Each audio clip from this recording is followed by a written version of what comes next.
Not an open adoption. It was open where I had pictures and letters every year. Okay, but no visitation. No visitation. Just pictures and letters. Until how long ago? Till 7 years ago, Okay, and then you started being on social media with each other. just on social media. And he found you, or you found him? He found me originally, I believe. Okay. And how long did you talk on social media before you actually met in person? We talked on social media for about a year, and then his adopted parents found out and made him block us. So we were blocked for about a year, and then we were on social media for about 4 years. Okay, so they were not supportive. No. And why do you think that is? Because they knew about his disabilities, and they didn't know, and they were scared that I would take him away from them. After meeting him, what was your initial feeling? What was your initial When reaction? I first met him, I was like a huge weight off my shoulders, and my heart felt complete, and when he hugged me, it was just a big connection. Okay, and Dan, I'm going to hear from you plenty because I want to hear everything you have to say about this, but I'm kind of wanting to get the backstory here. Do you think, you said that you curl up on the couch in a blanket with him. It's been described as cuddling. You said, I wouldn't do that with my girls. No, I Then wouldn't. why do you do it with him?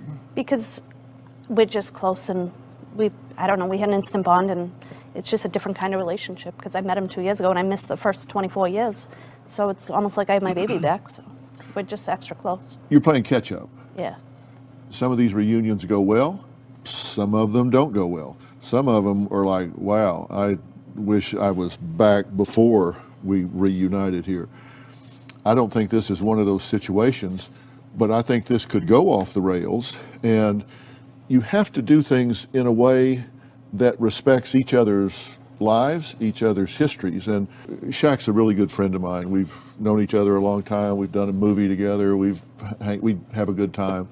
But I did a podcast interview with him, and he had not known his biological father. And he talked about that and what he had to do stepwise, and it's very relevant here.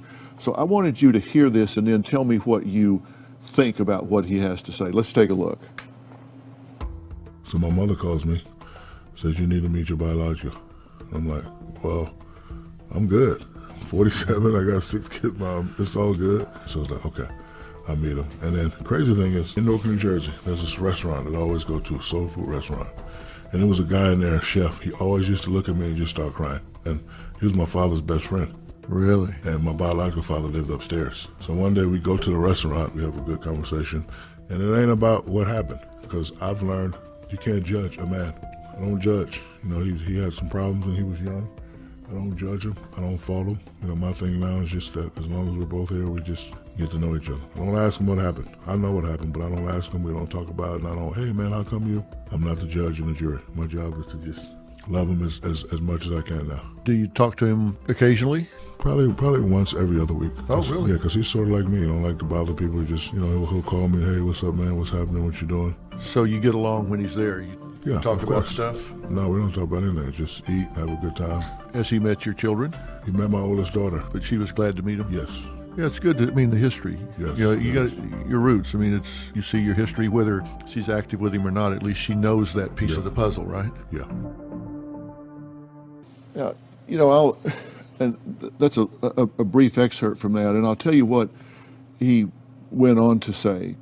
I asked him if he had met all of his children yet. He said no, he hasn't met all of my children yet, and I haven't moved him in with us. I haven't, integrated him fully into our lives, but I'm taking this a step at a time, because when adults meet, they have to build a relationship across time, and I'm respecting my family who have not known him, and I'm respecting his life because he has a pattern and friends, and so we're taking this a step at a time and making sure that neither of us disrespect, disrupt, or dishonor the lives and families that we have. Yeah. What do you think about his philosophy there? Shaq's a very bright and sensitive guy, by the way, and nobody counseled him about that. That's just the way he